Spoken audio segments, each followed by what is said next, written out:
Elements हम लोग कल पढ़ रहे थे ग्रुप नंबर 2 के एलिमेंट्स। ग्रुप नंबर 2 के एलिमेंट्स में से अभी जो हमको पढ़ना है वो पढ़ना है कैल्शियम कार्बोनेट। अभी हमको पढ़ना है कैल्शियम कार्बोनेट, ये रहेगा CaCO3। if हम CaCO3 की बात करते हैं तो सबसे पहले हमको ये पता होना चाहिए कि ये किस प्रकार का स्ट्रक्चर जो रहेगा वो शो करेगा। ठीक है, तो पहले हम देखेंगे CaCO3 का स्ट्रक्चर जो रहेगा वो किस प्रकार का होगा। तो इसमें ये रहेगा C double bond O attach to O minus, attach to O minus, और इसको स्टेबलाइज करने का काम करेगा +2। ठीक है, सो this is the structure of CaCO3। Suppose मैंने आपको पूछा इस कैल्शियम कार्बोनेट में इस कार्बन का हाइब्रिडाइजेशन क्या है।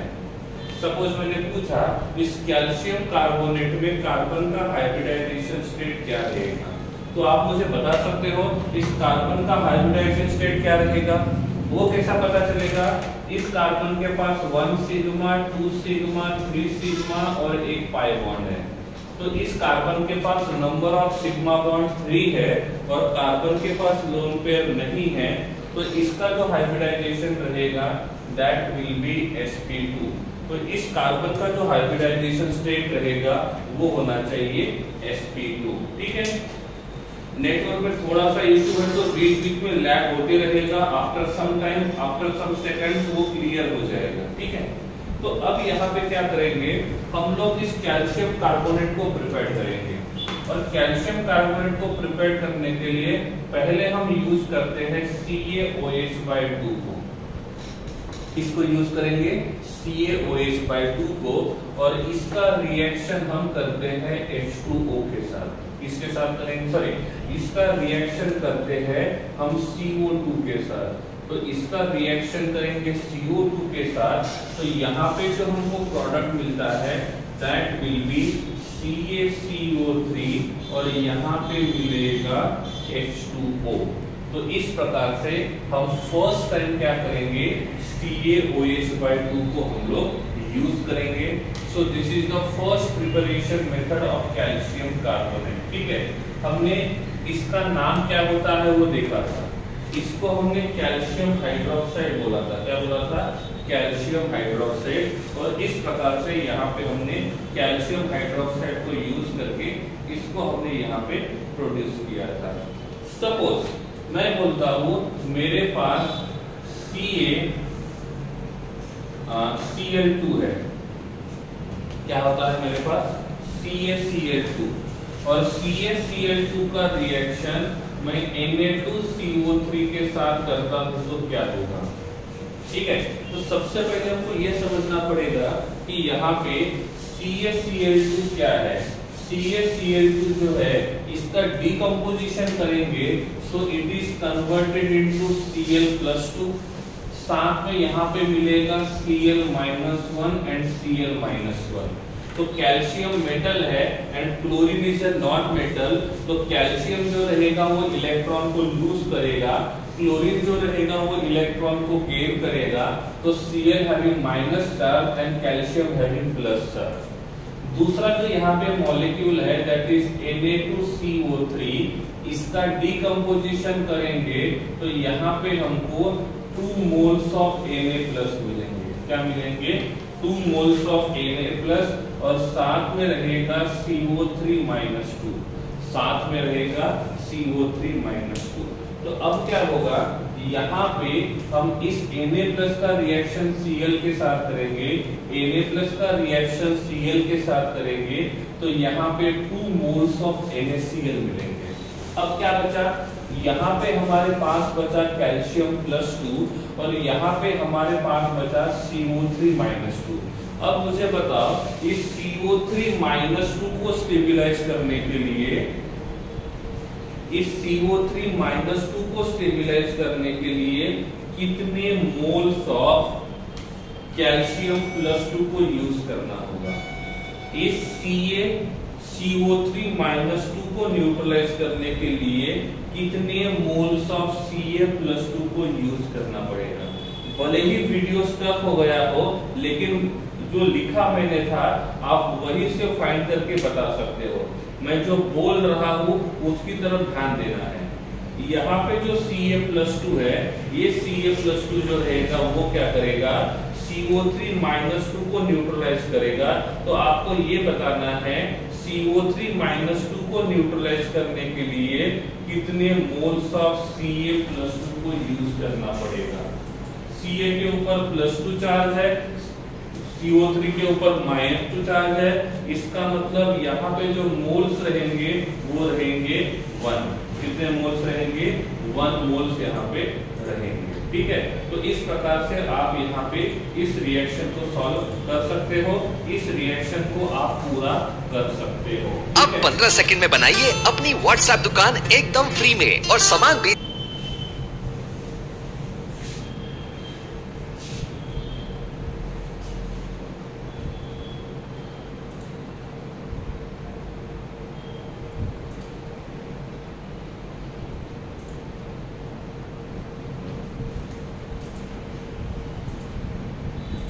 ठीक है, हाँ चलिए, ओके। हाँ, तो अभी आप स्क्रीन के ऊपर देख सकते हो, अभी आप स्क्रीन के ऊपर देख सकते हो। ठीक है, ओके। तो यहाँ पे जो Ca+2 रहेगा वो CO3-2 के साथ रिएक्शन करेगा। तो यहाँ पे जो मिलने वाले प्रोडक्ट है ये रहेगा CaCO3 साथ में 2 मोल्स ऑफ NaCl। तो हमने प्रिपरेशन मेथड नंबर 1 और प्रिपरेशन मेथड नंबर 2 लिखे हैं। ठीक है, ये 2 प्रिपरेशन मेथड हमने यहाँ पे देखे हैं। जिनको दोनों प्रिपरेशन मेथड समझ में आ गए हैं वो चैट बॉक्स मतलब समझ में आ गया है वो हैंड रेज करेंगे। जिनको नहीं समझा है वो चैट बॉक्स में लिखेंगे कि उनको क्या होगा। ठीक है, यस लैगिंग इज देयर, उसके लिए हम लोग कुछ नहीं कर सकते हैं, लैगिंग होते रहेगा। After some time it will be clear. तो बीच में थोड़ा सा लैग हो रहा है, हम ट्राई कर रहे हैं उस प्रॉब्लम को सॉल्व करने के लिए। ठीक है, उसके बाद हमको यहाँ पे ये देखना होगा कि यहाँ पे जो कैल्शियम कार्बोनेट है ये कैल्शियम कार्बोनेट कौन से प्रॉपर्टी को शो करेगा। तो सबसे पहला property it is white fluffy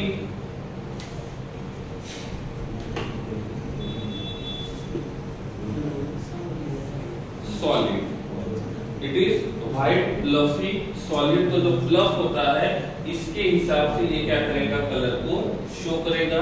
it is insoluble in water,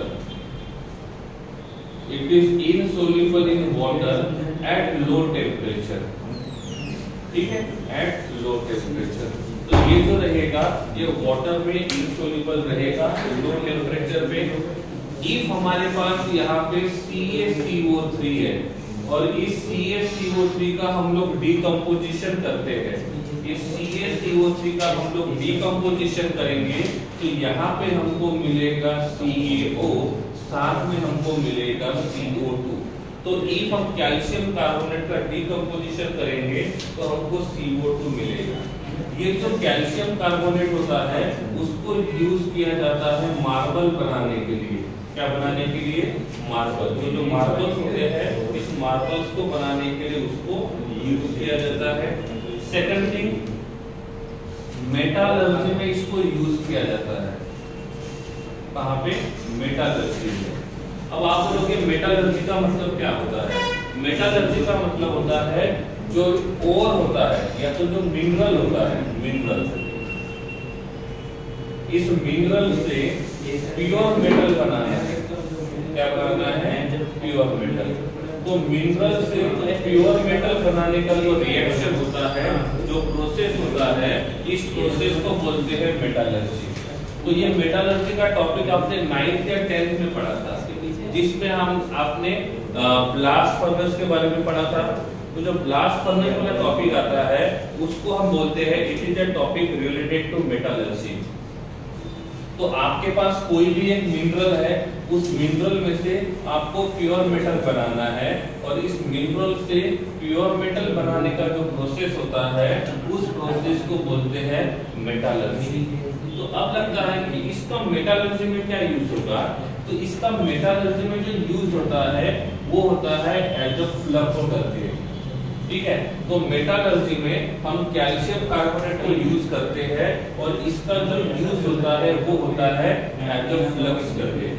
अब क्वेश्चन ये आता है फ्लक्स का मतलब क्या होगा? तो फ्लक्स का मतलब होता है the substance which decreases the melting point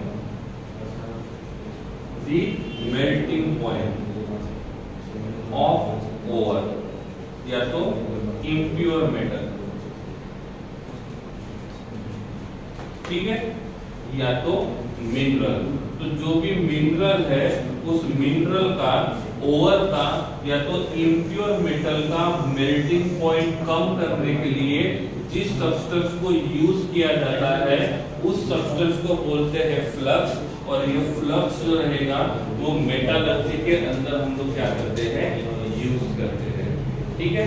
उसके बाद ये जो CaCO3 होता है ये ब्लीचिंग एजेंट के जैसे काम करता है। ये किसका काम करता है? ब्लीचिंग एजेंट का काम करता है और इसीलिए इसका यूज होता है ब्राइटनेस बढ़ाने के लिए।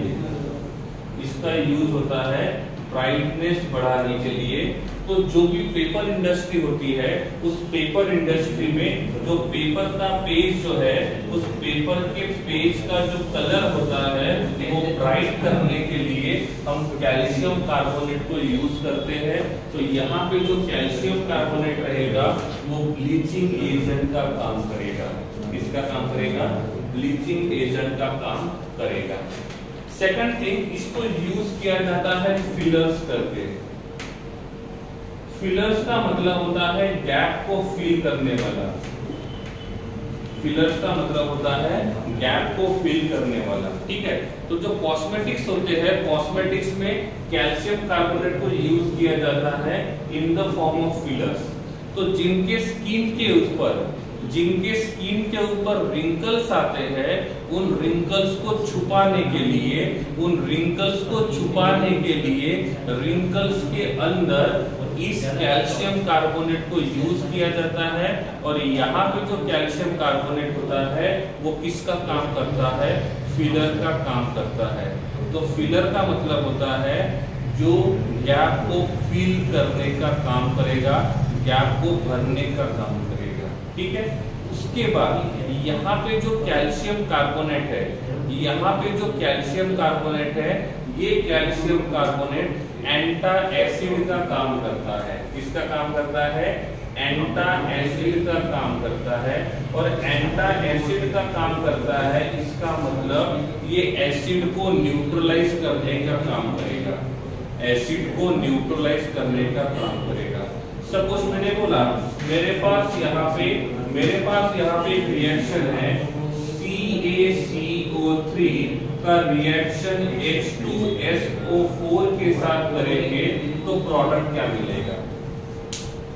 यहाँ पे मेरे पास एक सल्फ्यूरिक एसिड है और इस सल्फ्यूरिक एसिड का रिएक्शन हम CaCO3 के साथ करते हैं तो यहाँ पे मिलने वाला प्रोडक्ट क्या हो सकते हैं? Can you guess what will be the possible product there? What will be the possible product? ये कैसे पता चलेगा? सबसे पहले आपको ये देखना होगा ये CaCO3 क्या होता है। तो CaCO3 जो होता है ये कन्वर्ट होता है Ca+2 और CO3-2 में, पहली बात। उसके बाद यहाँ पे जो दूसरा हमने यूज किया है वो है H2SO4, ये कन्वर्ट होगा SO4-2, यहाँ पे मिलेगा H+ और यहाँ पे मिलेगा H+। अब क्या करेंगे? जो पॉजिटिव रहेगा वो नेगेटिव के साथ जाएगा और जो नेगेटिव रहेगा वो पॉजिटिव के साथ चले जाएगा। तो यहाँ पे कैल्शियम+2 जो रहेगा वो SO4-2 के साथ बॉन्ड बनाएगा। तो यहाँ पे हमको प्रोडक्ट मिलेगा CaSO4। उसके बाद क्या होगा? हाइड्रोजन के ऊपर +1 है और CO3 के ऊपर -2 है। तो इस -2 को न्यूट्रलाइज करने के लिए 2 मोल्स ऑफ H+ आयन को यूज करेंगे तो यहाँ पे हमको मिलेगा H2CO3।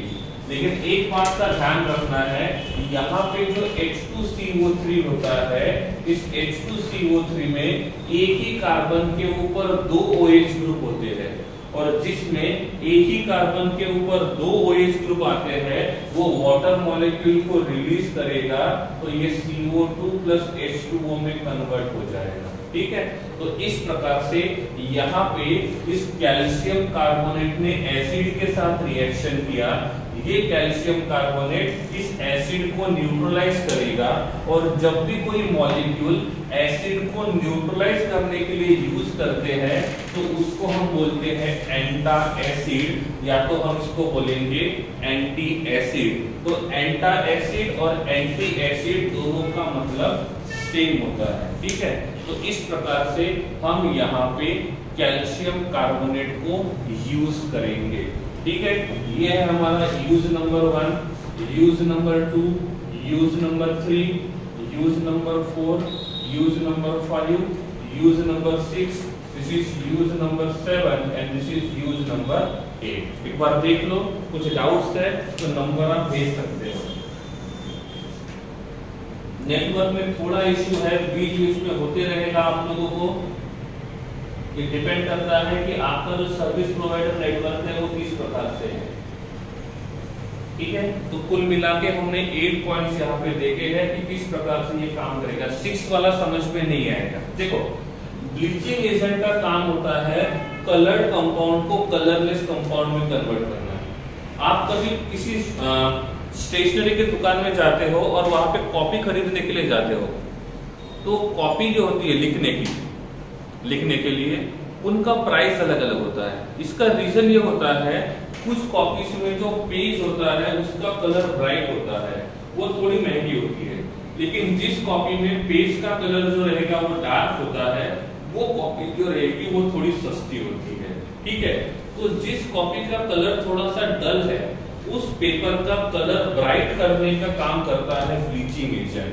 तो इस ब्लीचिंग एजेंट का काम होता है ब्राइटनेस को बढ़ाना, क्योंकि जब भी हम कोई कॉपी खरीदने जाते हैं तो हम लोग क्या करते हैं, ऐसी कॉपी खरीदना पसंद करते हैं जिसमें पेपर का ब्राइटनेस ज्यादा हो, क्योंकि जो डल वाला पेज होता है वो हम यूज करना पसंद नहीं करते हैं। तो यहाँ पे जो कैल्शियम कार्बोनेट रहेगा ये ब्लीचिंग एजेंट का काम करेगा।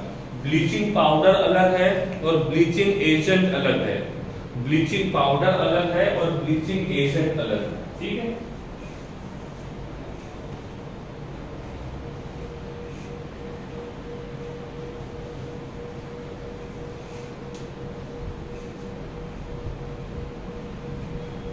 Okay.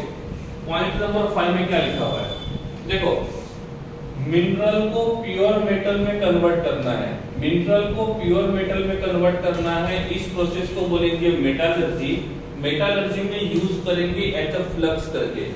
The substance which decreases the melting point of ore impure metal या तो मिनरल्स, ये मिनरल्स है, और मिनरल्स या तो इम्प्योर मेटल्स, इनका रेशो, उनका जो मेल्टिंग पॉइंट होता है उसको डिक्रीज करने का काम करता है फ्लक्स।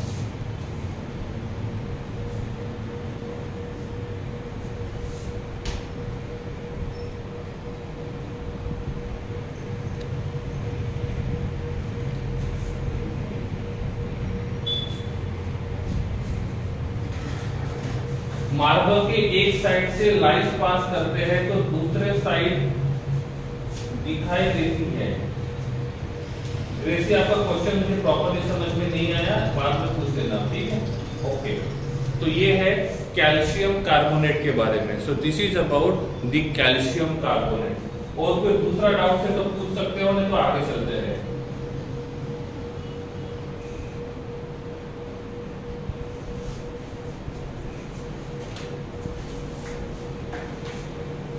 ओके, फोटो का अरेंजमेंट हो जाएगा।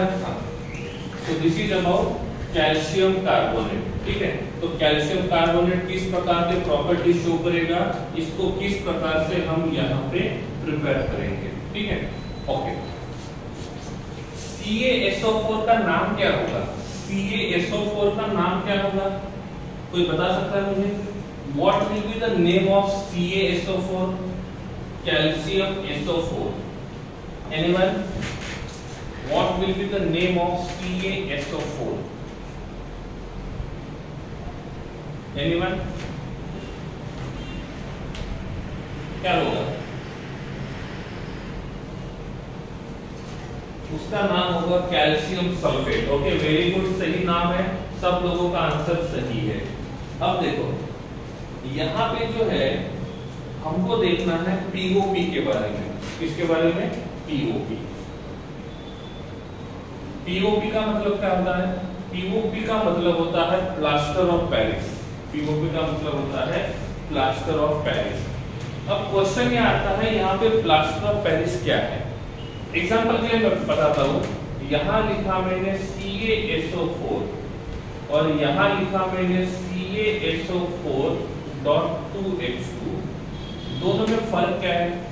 पहले में मैंने लिखा CaSO4, दूसरे में मैंने लिखा CaSO4.H2।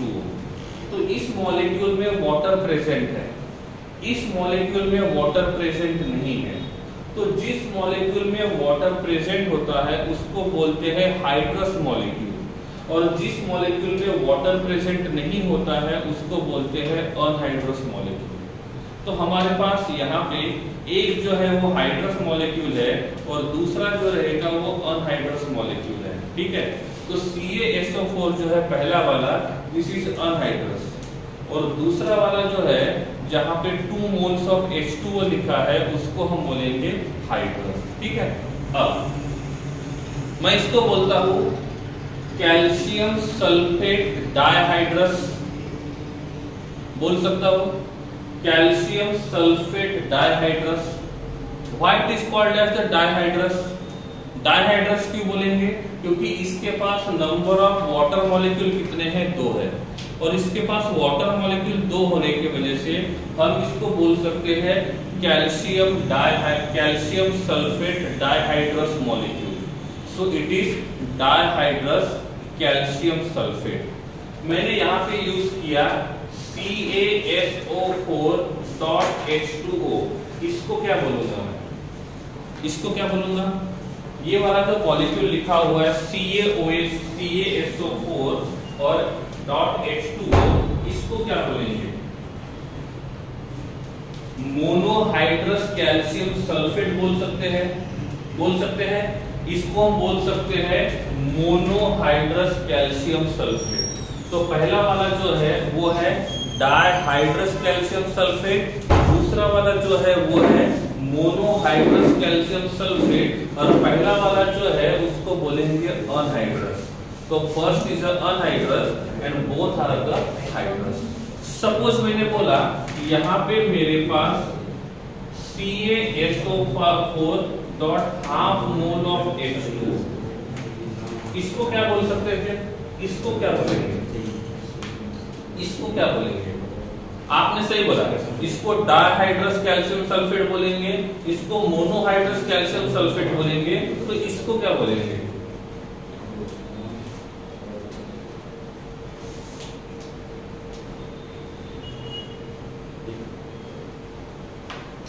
एनीवन?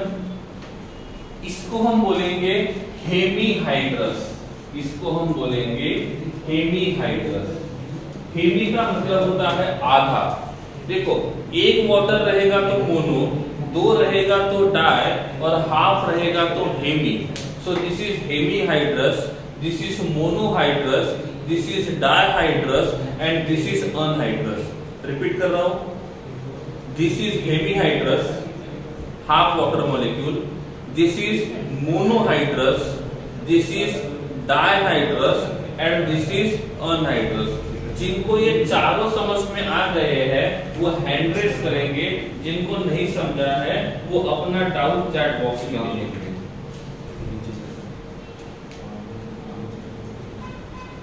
फर्स्ट वाला राज, तो देखो यहाँ पे जो कैल्शियम सल्फेट है इसके पास वाटर मॉलिक्यूल नहीं है, जिसके पास वाटर मॉलिक्यूल नहीं है उसको अनहाइड्रस बोलते हैं, और जिसके पास वाटर मॉलिक्यूल रहेगा राज, उसको हम बोलेंगे hydrous.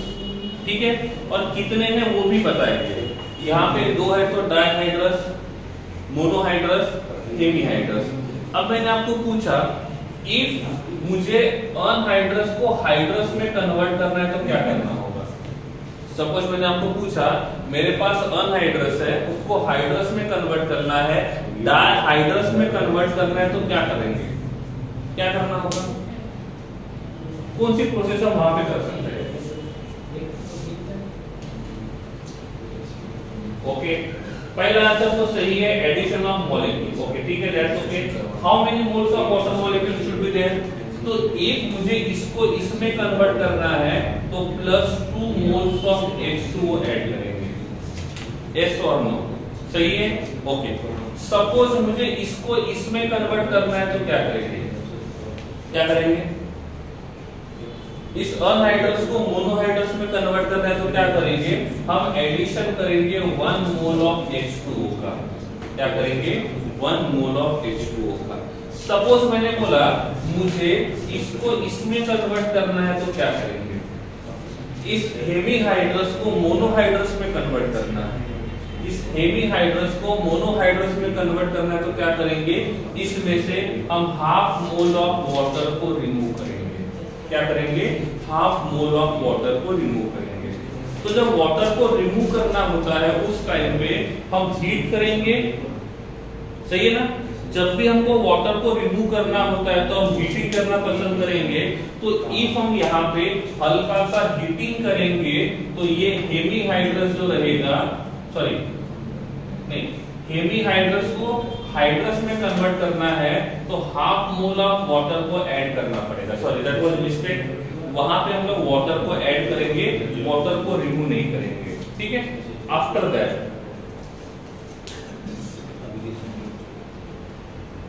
Mahavir I can't do anything. ठीक है, हम ट्राई कर रहे हैं अपना बेस्ट देने का। ओके, यहाँ पे जो डायहाइड्रस है इसको मोनोहाइड्रस में कन्वर्ट करना है। क्या करेंगे, डायहाइड्रस मॉलिक्यूल को मोनोहाइड्रस में कन्वर्ट करना है तो क्या करेंगे, क्या करेंगे, वाटर मॉलिक्यूल को रिमूव करना होगा। तो यहां से हम 1 मोल ऑफ वाटर मॉलिक्यूल को रिमूव करेंगे और 1 मोल ऑफ वाटर मॉलिक्यूल को रिमूव करने के लिए क्या करना होगा, हीटिंग करना होगा। क्या करना होगा, हीटिंग करना होगा। तो जैसे ही हम इस मॉलिक्यूल को हीटिंग करेंगे तो ये मिलेगा। सपोज मुझे ये मोनोहाइड्रस को हेवी हाइड्रस में कन्वर्ट करना है, half mole of water molecule को रिमूव करना है, तो ये करने के लिए भी मुझे क्या करना पड़ेगा, हीटिंग करना पड़ेगा। क्या करना पड़ेगा, हीटिंग करना पड़ेगा। ये क्लियर हुआ। हाइड्रस से अनहाइड्रस बनाने के लिए क्या करना पड़ेगा और अनहाइड्रस से हाइड्रस बनाने के लिए क्या करना पड़ेगा।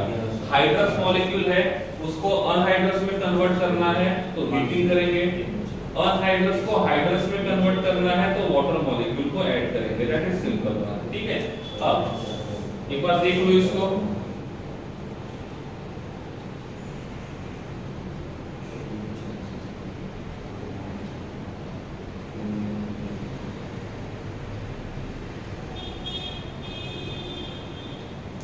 नो, पीओपी का मतलब होता है प्लास्टर ऑफ पेरिस।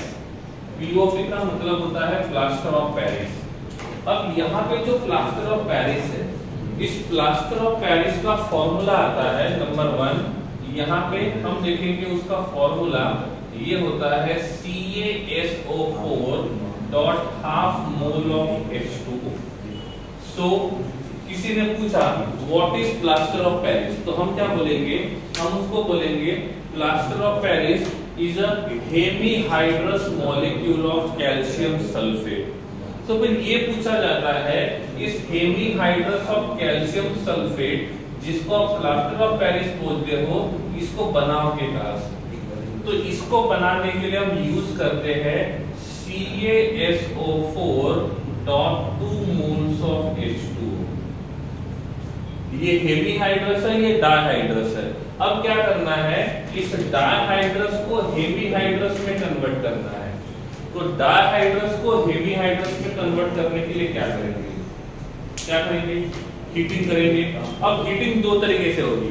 मैंने बहुत ज्यादा हीट किया तो क्या होगा, दोनों के दोनों वाटर मॉलिक्यूल चले जाएंगे।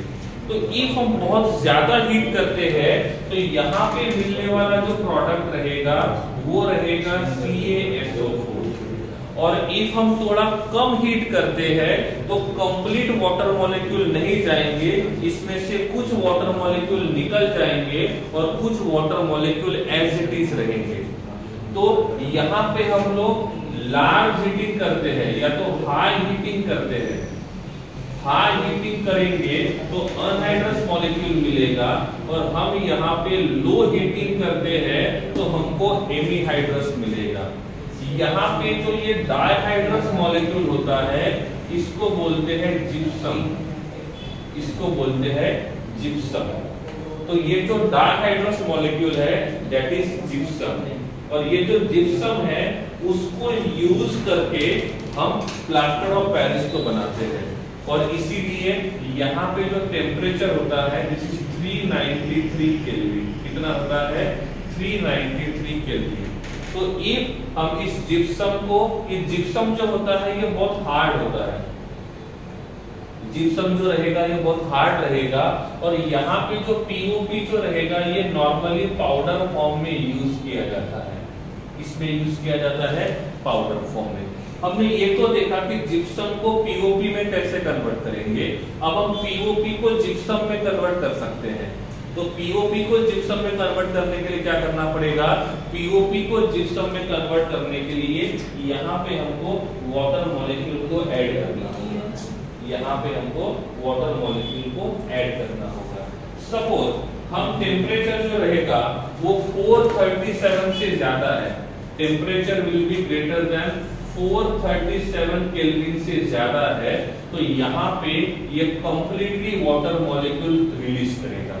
और जब कंप्लीटली वाटर मॉलिक्यूल रिलीज करेगा तो ये अनहाइड्रस मॉलिक्यूल बनेगा, और ये अनहाइड्रस मॉलिक्यूल पीओपी का काम नहीं करेगा, तो ये हमारे किसी काम का नहीं रहेगा।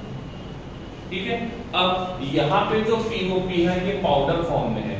सपोज हम क्या करते हैं, यहाँ पे जो पीओपी है CaSO4 dot half mole of H2O, जब इसमें हम लोग वाटर मॉलिक्यूल ऐड करते हैं तो ये हार्ड मॉलिक्यूल बन जाता है। और जब भी हम पीओपी के अंदर वाटर मॉलिक्यूल ऐड करेंगे तो 5 से लेकर 15 मिनट्स के अंदर ये जो रहेगा वो पाउडर फॉर्म से हार्ड मटेरियल बन जाता है। पाउडर फॉर्म से हार्ड मटेरियल जो रहेगा वो बन जाएगा। ठीक है। इसीलिए ठीक है, तो जब भी किसी के हाथ में फ्रैक्चर होता है तो उस फ्रैक्चर वाले हाथ को बैंडेज लगाने के लिए हम यहाँ पे प्लास्टर ऑफ पेरिस को यूज करते हैं। तो इस प्लास्टर ऑफ पेरिस को यूज कैसे करते हैं, एक बाउल में, एक कंटेनर में प्लास्टर ऑफ पेरिस का पाउडर फॉर्म यूज करते हैं, उसके अंदर वाटर को ऐड करते हैं, और जैसे उसके अंदर वाटर को ऐड करेंगे तो उस CaSO4 में वाटर का क्वांटिटी बढ़ जाएगा, तो वो जिप्सम बन जाएगा, हार्ड मटेरियल बनेगा। लेकिन ये हार्ड मटेरियल बनने के लिए जो टाइम लगता है वो अप्रोक्सीमेट 15 मिनट्स लगता है, और इसलिए प्लास्टर बनाने के लिए, प्लास्टर लगाने के लिए जो पीओपी का सॉल्यूशन बनाते हैं, जो मिक्सचर बनाते हैं, उसको विद इन 15 मिनट्स जो रहेगा वो यूज करना होता है, क्योंकि आफ्टर 15 मिनट्स वो जो रहेगा वो हार्ड मटेरियल बन जाता है। अब कभी कभी क्या होता है, इसके अंदर हम इसका जो, इसको बोलते हैं सेटलिंग, इसको हम बोलते हैं सेटलिंग, इसको बोलते हैं सेटलिंग। तो सेटलिंग का रेट हम बढ़ा भी सकते हैं और सेटलिंग का रेट जो रहेगा वो कम भी कर सकते हैं। सेटलिंग का रेट बढ़ाएंगे, इसका मतलब इसको पाउडर फॉर्म के अंदर वाटर मॉलिक्यूल ऐड करने के बाद उसको हार्ड होने के लिए टाइम कम लगेगा, इसको बोलते हैं रेट ऑफ सेटलिंग।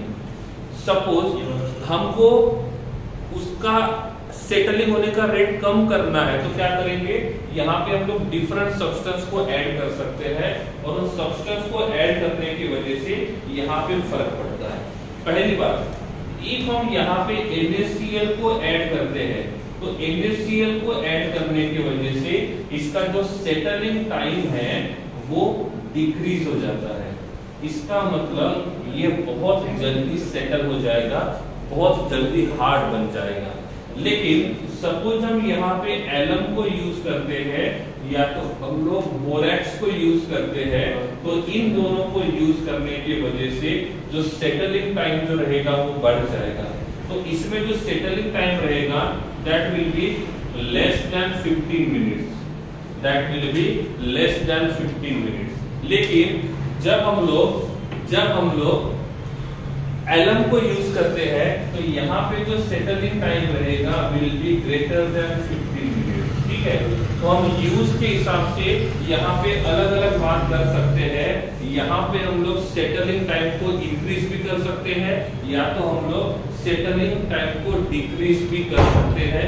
तो इसके लिए अलग अलग मॉलिक्यूल को यहाँ पे हम लोग यूज कर सकते हैं। ठीक है, यहाँ पे हम पीओपी को जिप्सम में कन्वर्ट कर सकते हैं।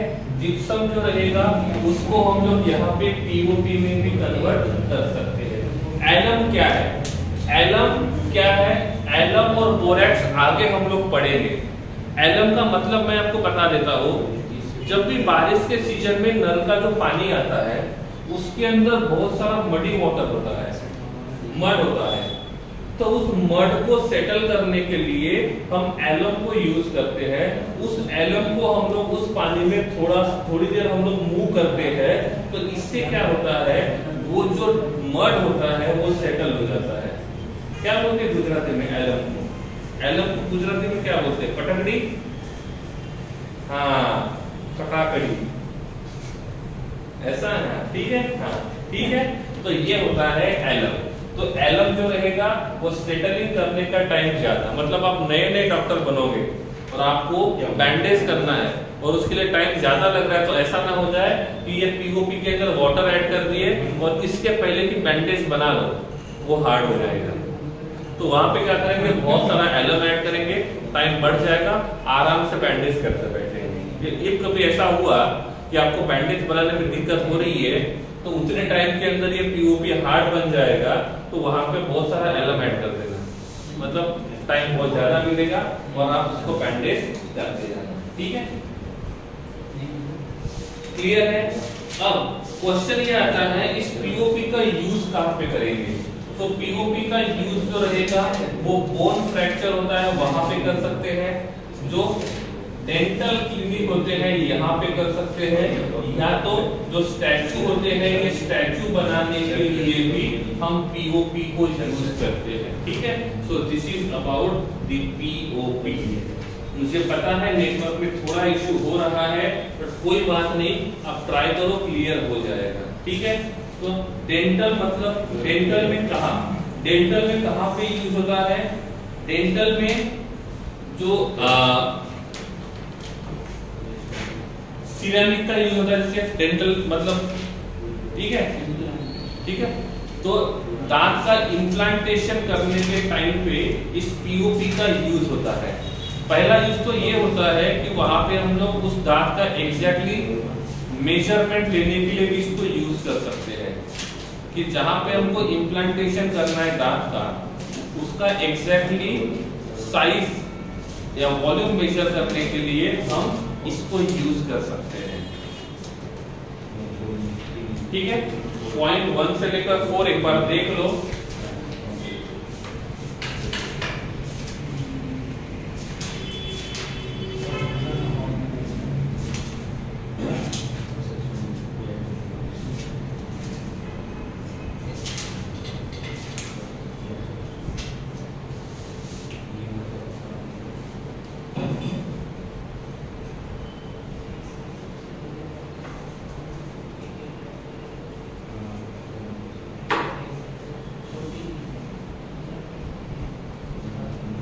ओके, 1 और 2 में अरकान पूछ सकते हो।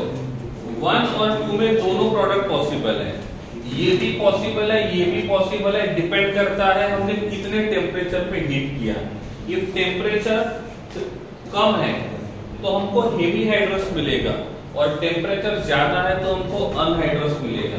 Both are possible. अर्कान इमोबिलाइजिंग का मतलब होता है जो अपनी पोजीशन चेंज नहीं कर पाएगा उसको बोलेंगे इमोबिलाइजिंग। इमोबिलाइजिंग का मतलब होता है जो अपना पोजीशन चेंज नहीं कर सकता है उसको हम बोलेंगे इमोबिलाइजिंग। क्या बोलेंगे? इमोबिलाइजिंग। क्लियर? क्रॉस मार्क क्यों है? क्रॉस मार्क का मतलब होता है हाइड्रस से हाइड्रस मिल रहा है और यहाँ पे हाइड्रस से अनहाइड्रस मिल रहा है, और एक बार ये अनहाइड्रस हो गया तो इसको फिर से हाइड्रस में कन्वर्ट करना डिफिकल्ट होता है। मतलब ये वाला जो अनहाइड्रस फॉर्म रहेगा वो हमारे किसी काम का नहीं रहेगा। ठीक है, इसीलिए मैंने उसको यहाँ पे मार्क किया हुआ है। ठीक है, ओके। कुछ लोग ये बोल रहे हैं कि हमको स्क्रीन के ऊपर पूरा ब्लर दिख रहा है, तो चलो उसका भी एक सॉल्यूशन हम यहाँ पे ढूंढ लेते हैं, और उसके लिए कुछ सेकंड के लिए वेट करना है। Just wait for few seconds. जो स्क्रीन इशू हो रहा है उसको सॉल्व करने की कोशिश करते हैं।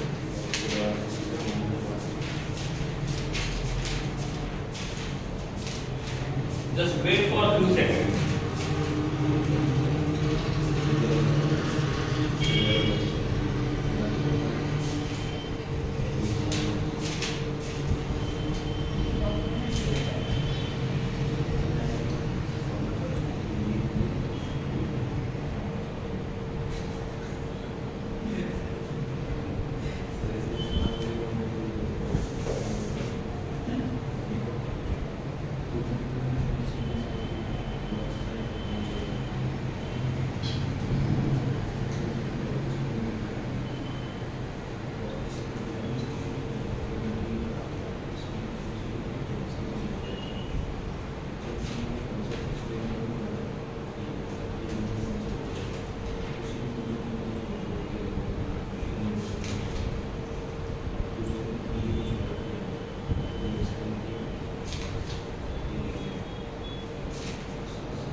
थोड़ा सा टाइम और जस्ट।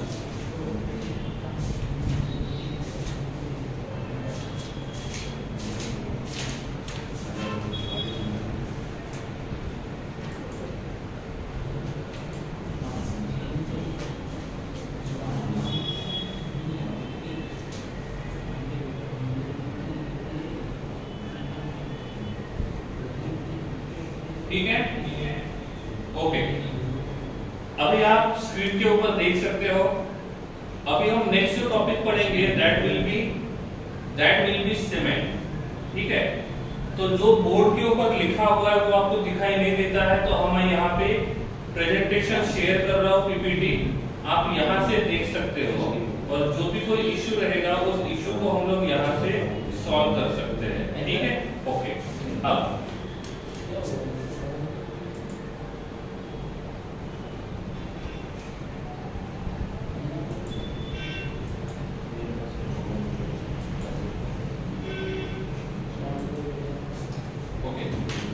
तो जो सीमेंट होता है,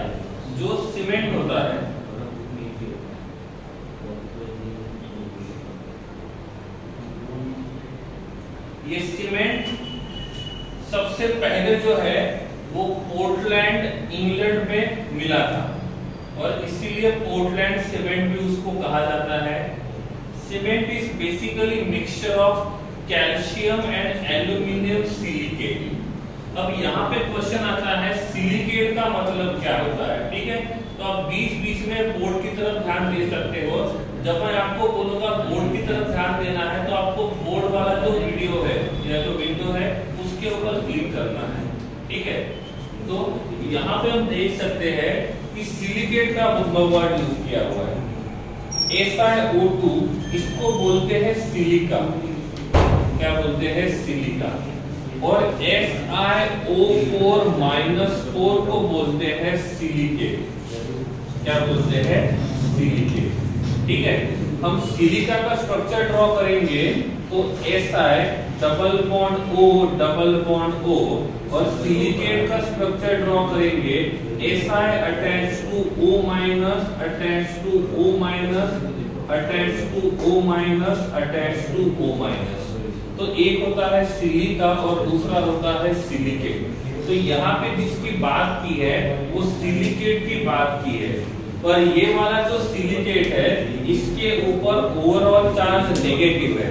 तो इस नेगेटिव चार्ज को न्यूट्रलाइज करने के लिए या तो आप कैल्शियम +2 को यूज कर सकते हो या तो आप एल्यूमिनियम +3 को यूज कर सकते हो। जब आप कैल्शियम +2 को यूज करोगे तो उसको बोलेंगे कैल्शियम सिलिकेट, और जब आप एल्यूमिनियम को सिलेक्ट करोगे तो इसको बोलेंगे हम लोग एल्यूमिनियम सिलिकेट। और इसलिए यहाँ पे सेकंड पॉइंट में लिखा हुआ है कि ये जो सीमेंट रहेगा, this cement is made up of aluminium and calcium silicate. और ये जो होता है ये वाटर के साथ रिएक्शन करेगा। नॉर्मली जो सीमेंट होता है ये पाउडर फॉर्म में कन्वर्ट होता है। कौन से फॉर्म में? पाउडर फॉर्म में। जैसे हमने पीओपी में देखा था, पीओपी जो है वो पाउडर फॉर्म में होता है, लेकिन जैसे ही इस पीओपी का रिएक्शन वाटर के साथ होता है तो वो हार्ड बन जाता है। वैसे ही यहाँ पे सीमेंट जो रहेगा वो पाउडर फॉर्म में होता है, और इस सीमेंट का रिएक्शन जैसे ही वाटर के साथ करते हैं तो ये पाउडर फॉर्म से हार्ड में कन्वर्ट हो जाता है।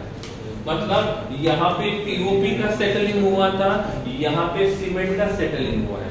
तो दोनों में सेटलिंग हुआ है वाटर को ऐड करने की वजह से।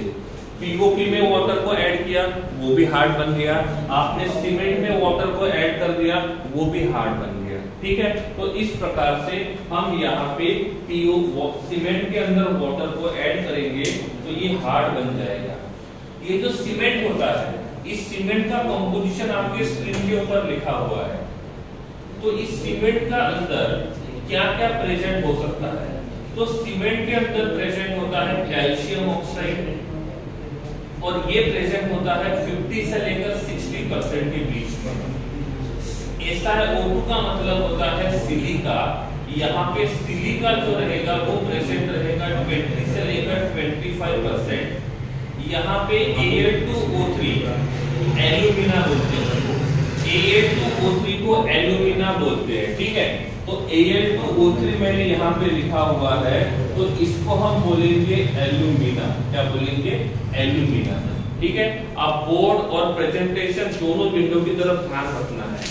आपको बोर्ड और प्रेजेंटेशन दोनों विंडो की तरफ ध्यान देना है, ठीक है। सर कैल्शियम सिलिकेट और एल्यूमिनियम का स्ट्रक्चर है?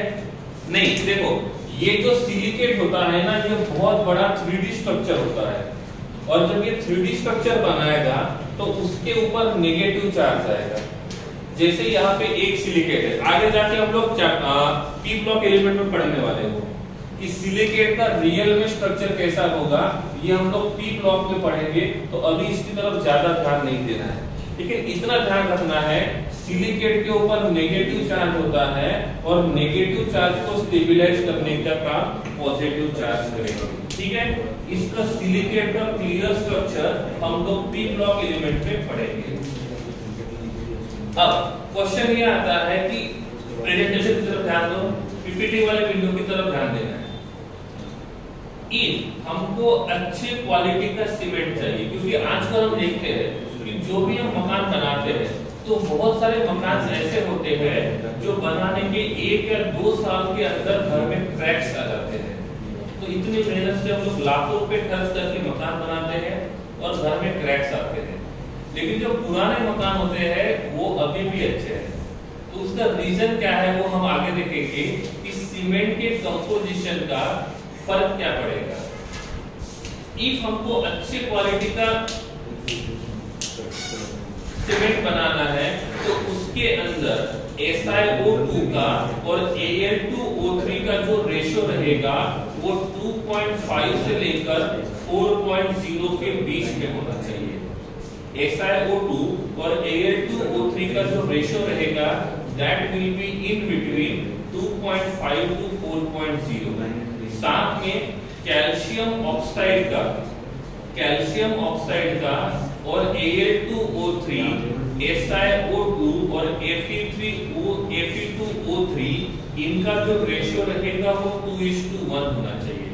सो this is the ideal ratio जिससे हम एक अच्छा सीमेंट बना सकते हैं, आइडियल सीमेंट बना सकते हैं जिससे घर में क्रैक्स भी नहीं आएंगे और घर जो रहेगा वो मजबूत बन जाएगा। लेकिन कभी-कभी क्या होता है हम थोड़ा सा क्वांटिटी कम ज्यादा कर देते हैं। इन केस हमने CaO का क्वांटिटी बढ़ा दिया तो जो सीमेंट्स रहेंगे वो सेटल होने के टाइम पे वहां पे क्रैक्स दिखेंगे जो नॉर्मली हम लोग देखते हैं। तो आजकल जो न्यू मकान होते हैं उसमें जल्दी क्रैक्स इसलिए आ जाते हैं क्योंकि उसमें जो CaO होता है उसका क्वांटिटी जो रहेगा वो थोड़ा ज्यादा होता है, वो एक्सेस में हो जाता है। लेकिन सपोज हमको ये पता चला कि CaO के ज्यादा क्वांटिटी के वजह से क्रैक्स आएंगे तो हम CaO का कैल्शियम ऑक्साइड का क्वांटिटी कम कर देते हैं। लेकिन उसका भी एक डिसएडवांटेज है। इफ हम CaO का क्वांटिटी कैल्शियम ऑक्साइड का क्वांटिटी कम कर देते हैं तो उसकी वजह से सीमेंट जो रहेगा वो प्रॉपर्ली सेट नहीं होगा, और जब सीमेंट प्रॉपर्ली सेट नहीं होगा इसका मतलब वो मकान जो रहेगा वो वीक बन जाएगा। तो इसीलिए कैल्शियम ऑक्साइड का क्वांटिटी ज्यादा भी नहीं होना चाहिए और उसका क्वांटिटी कम भी नहीं होना चाहिए, दोनों के डिसएडवांटेजेस है। अब क्वेश्चन ये आता है ये सीमेंट जो होता है वो सेटल कैसे होता है। तो जैसे हम वाटर मॉलिक्यूल ऐड करेंगे तो वाटर मॉलिक्यूल ऐड करने के बाद सीमेंट का जो सेटलिंग होता है वो कैसे होता है। तो उसका रीजन ऐसा है, जब भी हम लोग एक्सेस ऑफ वाटर ऐड करते हैं तो वो वाटर क्या करता है, एक्सोथर्मिक रिएक्शन करता है, और इस एक्सोथर्मिक रिएक्शन की वजह से वहां पे सिलिकेट के बीच में बॉन्डिंग बनता है। तो जो सिलिकेट हमने यूज किया था SiO4 -4 उनके बीच में बॉन्डिंग बनाने का काम करता है वाटर मॉलिक्यूल, और इसीलिए यहाँ पे लिखा हुआ था कि सीमेंट के अंदर वाटर मॉलिक्यूल ऐड करने के बाद ही सीमेंट का हार्डनेस बढ़ता है। तो कोई आपको पूछेगा कि सीमेंट का हार्डनेस क्यों बढ़ता है तो उसका रीजन होना चाहिए। सीमेंट का हार्डनेस इसलिए बढ़ता है क्योंकि वहां पे सिलिकेट का एक नेटवर्क बन जाता है, और सिलिकेट का डिटेल स्ट्रक्चर आपको पढ़ना है तो ये हम पढ़ेंगे ग्रुप नंबर 14 P ब्लॉक में। तो उसको हम पढ़ेंगे ग्रुप नंबर 14 P ब्लॉक में। अभी आप इसका स्क्रीनशॉट निकाल सकते हो, अभी आप इसका स्क्रीनशॉट निकाल सकते हो। जब तक मन में ये डाउट नहीं रहेगा कि सर हमको क्लियरली दिखाई नहीं देगा, एक्सोथर्मिक कैसे शो करेगा। एक्सोथर्मिक का मतलब होता है जब वाटर उनके साथ रिएक्शन करेगा तो हीट को रिलीज करेगा, और ये जो हीट रहेगा वो हीट थोड़ी सी हीट बाहर निकलेगी, और वो जो हीट रहेगी वो हीट क्या करेगा, एक सिलिकेट और दूसरे सिलिकेट के बीच में बॉन्डिंग बनाने के काम आएगा। तो ये जो हीट है वो एक सिलिकेट और दूसरे सिलिकेट के बीच में बॉन्डिंग बनाने के काम आएगा। Next is biological importance of magnesium and calcium. Next is biological importance of magnesium and calcium. तो मैग्नीशियम और कैल्शियम इनका बायोलॉजिकल इंपॉर्टेंस क्या है, ठीक है। Just a minute, I think network issue हो गया, just wait for 2 seconds.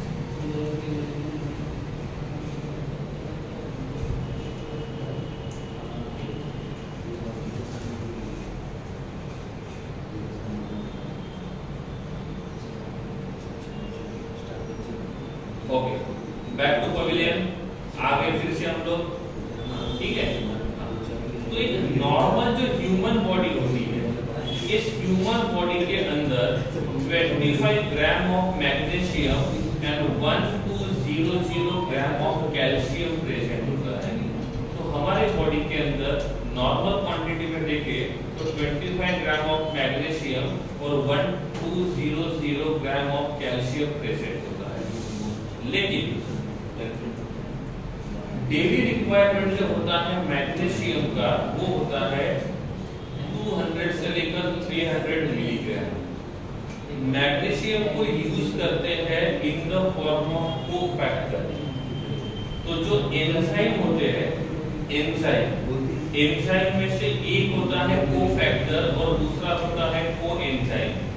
Cofactor क्या होता है और कोएंजाइम क्या होता है, ये आपको बायोमोलिक्यूल चैप्टर में समझ में आएगा, वो एक अलग से टॉपिक है। तो कोफैक्टर का मतलब मैं आपको उस टाइम पे बताऊंगा। पिगमेंट एब्सॉर्ब लाइट, तो क्लोरोफिल जो रहेगा वो लाइट को एब्सॉर्ब करता है, और क्लोरोफिल जो है इट इज अ कॉम्प्लेक्स। मैंने उस दिन आपको बताया था कि मैग्नीशियम जो है वो क्लोरोफिल के अंदर प्रेजेंट होता है, and chlorophyll is a type of complex. तो ये कॉम्प्लेक्स बनाने के लिए हम मैग्नीशियम को यूज करते हैं। हमारे बॉडी के अंदर जो 1200 ग्राम ऑफ कैल्शियम है, उसमें से 99% कैल्शियम जो रहेगा वो बोन्स और टीथ में प्रेजेंट है। उसके बाद ये जो मैग्नीशियम होता है वो न्यूरोमस्कुलर फंक्शन के लिए भी यूज किया जाता है। तो हमारे मसल्स के अंदर के जो न्यूरॉन्स होते हैं, उस न्यूरॉन का फंक्शन यहाँ पे रेगुलेट करने के लिए हम इनको यूज करते हैं। कैल्शियम कॉन्सेंट्रेशन इन प्लाज्मा, तो हमारे ब्लड का जो प्लाज्मा होता है उसके अंदर कैल्शियम का कॉन्सेंट्रेशन होता है 100 मिलीग्राम पर लीटर, और ये जो होता है वो मेंटेन किया जाता है दो हार्मोन्स के थ्रू, ठीक है। सो this is about the importance of magnesium and calcium.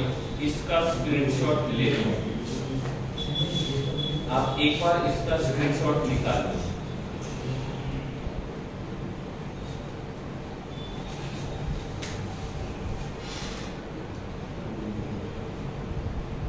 ठीक है, ओके।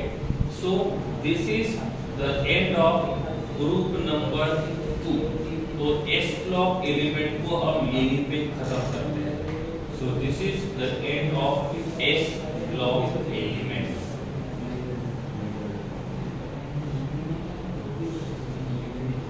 ठीक है, कुछ डाउट्स होंगे तो पूछ सकते हो इससे रिलेटेड, अदरवाइज आज का सेशन हम यहीं पे खत्म कर देते हैं।